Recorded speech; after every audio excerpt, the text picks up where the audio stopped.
There are certain competencies for psychedelic therapists that Janis Phelps has discussed, and Joe's going to walk us through them.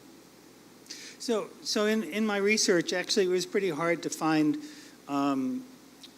any listing of these things, and they get pretty woo-woo pretty fast. And so I'm just going to go through them quickly. There are two brochures over there, or two printed. One that calls itself a manual. The other is a paper that somebody wrote. The paper is by Janis Phelps, and I think the manual is mostly James Fadiman.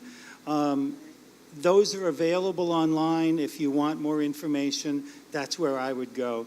Also, Fadiman's book, the one that's on the Exploring Psychedelics, I think it's called. So in 2 minutes, Joe. I'm sorry? 2 minutes.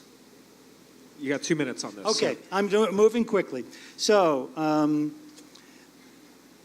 one of the lists that I found, Phelps, this is Phelps.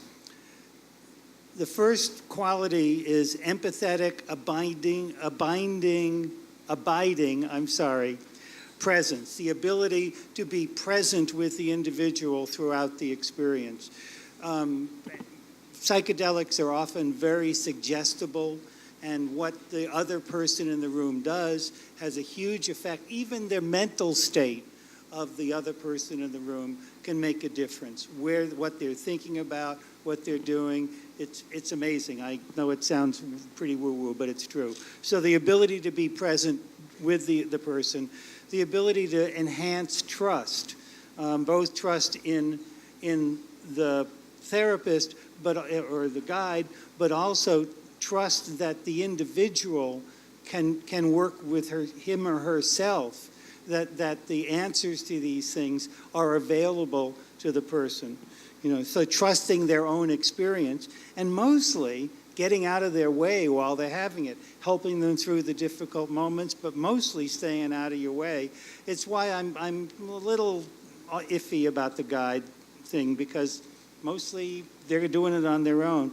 A person needs to have spiritual intelligence to understand spiritual phenomenon, and to, you don't have to believe in anything, but you have to at least be able to talk about it.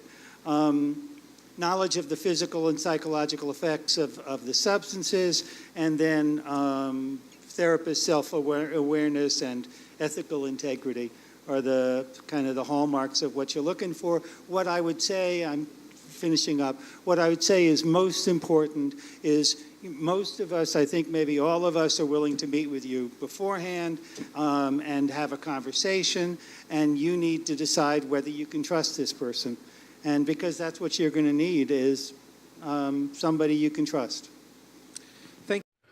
Portland Psychedelic Society and Oregon Psilocybin Society are proud to announce Paul Stamets speaking at the Newmark Theater in Portland, Oregon, September 20th. Tickets go on sale July 24th.